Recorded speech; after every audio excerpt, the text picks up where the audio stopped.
the story of Kara and Guja.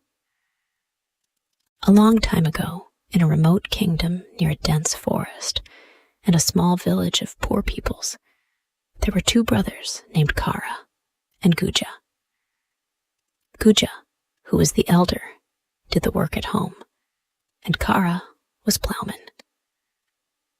One day, the two went to the forest to dig edible roots. After they had been thus engaged for some hours, Kara said to Guja, "Look up and see the sun's position in the heavens." Looking up, he said, "Oh, brother, one is rising and another is setting." They then said, "The day is not yet past. Let us bestir ourselves and lose no time." So they dug with all their might. After digging a long time, Kara looked up and became aware that it was night. He then exclaimed, "Oh, brother, it is now night. What shall we do? Come, let us seek some place where we can remain until the morning." After they had wandered a while in the forest, they spied a light in the distance, and on drawing near, they found that a tiger had kindled a fire and was warming himself. Going up to the entrance to the cave, they called out to the tiger, "Oh, uncle, give us a place to sleep in." He answered, "Come in." So the two went in, and being hungry, began to roast and eat the roots they had brought with them. The tiger, hearing them eating, inquired what it was. They replied, "Oh, uncle, we are roasting and eating the roots which we dug up in the forest." He then said, "Oh, my nephews, I will also try how they taste." So they handed him a piece of charcoal, and as he munched it, he said, "Oh, my nephews, how is it that I feel it grating between my teeth?" They replied, "It is an old one that you have got, uncle." He then said, "Give me another, and I will try it." So they gave him another piece of charcoal, and after he had crunched it a while, he said, "Oh, my nephews, this is as bad as the other." To which they rejoined, "Oh, uncle, your mouth is old, therefore. What is good to us is the reverse to you." The tiger did not wish to try his grinders on another piece of charcoal, so the brothers were left to enjoy their repast alone. After they had eaten all the roots, Guja said to Kara, "What shall we eat now? Come, let us eat this old tiger's tail." Kara replied, "Do not talk in that way, brother. The tiger will devour us." "Not so, brother," said Guja. "I have a great desire to eat flesh." The old tiger understood their conversation, and being afraid, tried to get out of the cave. But the brothers caught hold of him and wrenched off his tail, which they roasted in the ashes, and then ate.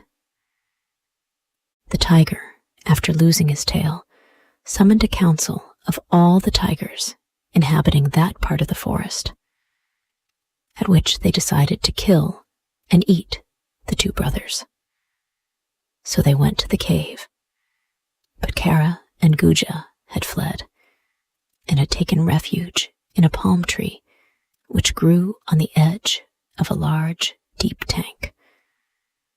Not finding them in the cave, the tigers, headed by him who had lost his tail, went in quest of them, and coming to the tank, saw them reflected in the water, and one after another they dived in, thinking they would be able to seize them. But of course, they could not catch a shadow. One of the tigers, when in the act of yawning, looked upwards, and seeing them in the tree exclaimed, "There they are, there they are." They then asked the brothers how they had managed to climb up, to which they replied, "We stood on each other's shoulders." The tigers then said, "Come, let us do the same, and we shall soon reach them." As the tailless tiger was most interested in their capture, they made him stand lowest, and a tiger climbed up and stood on his shoulders, and another on his, and so on. But before they reached the brothers, Kara called out to Guja, "Give me your sharp battle axe, and I shall hamstring the tailless tiger." The tailless tiger, forgetting himself, jumped to one side, and the whole pillar of tigers fell in a heap on the ground. They now began to abuse the old tailless tiger, who, fearing lest they should tear him in pieces, fled into the forest. After the tigers had left, the two brothers descended from the palm tree and walked rapidly away, as they dreaded that the tigers might yet follow them. Towards evening, they came to a village, and entering into the house of an old woman, lay down to sleep. The owner of the house, observing them, said, "Oh, my children, do not sleep tonight, for there is a demon who visits in rotation each house in the village, and each time he comes, carries off someone and eats him. It is my turn to receive a visit tonight." They said, "Do not trouble us now. Let us sleep, as we are tired." So they slept, but kept their weather eye open. During the night, the old woman came quietly and began to bite their arms, which they had laid aside before retiring to rest. Hearing a sound as if someone were crunching iron between his teeth, the brothers called out, "Old woman, what are you eating?" She replied, "Only a few roasted peas, which I brought from the chief's house."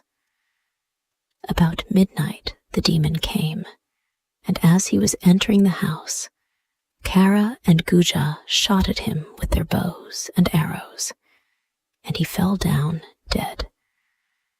Then they cut out his claws and tongue and placed them in a bag. Afterwards, they threw out the body of the demon into the garden behind the house. Now, it so happened that the king had promised to give his daughter and half of his kingdom to the man who should slay the demon. Early in the morning, a dome who was passing discovered the body of the demon and said within himself, "I will take it to the king and claim the reward."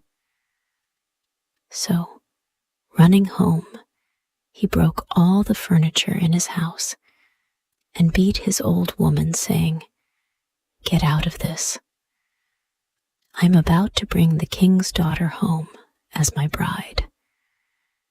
He then returned quickly, and taking up the body of the demon, carried it to the king and said, "O Sir King, I have slain the demon." The king replied, "Very well, we will inquire into it." So he commanded some of his servants to examine the body, and on doing so, they found that the claws had been extracted and the tongue cut out. They reported the condition of the body to the king, who ordered the dome to state the weapon with which he killed him. The dome replied, "I hit him with a club on the head." On the head being examined, no mark whatever was seen. So in order to arrive at the truth, the king ordered all the inhabitants of the village to be brought together to the palace. He then inquired of them as to who killed the demon. The old woman, in whose house Kara and Guja had passed the night, stepped forward and said, "Oh, Sir King, 2 strangers came to my house yesterday evening, and during the night they slew the demon." The king said, "Where are those 2 men?" The old woman replied, "There they are, the 2 walking together." So the king sent and brought them back, and questioned them as to the slaying of the demon.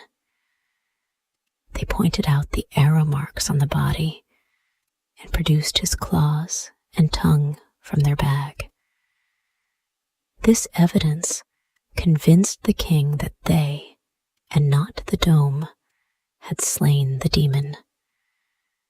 Kara and Guja were received with great favor by the king and received the promised reward. The king sentenced the dome to be beaten and driven from the village. After receiving his stripes, the dome returned home and gathered the shreds of his property together. He also went in search of his dome wife and children, but they mocked him, saying, "You went to marry the king's daughter. Why do you come again seeking us?" Thus, Kara and Guja gained a kingdom,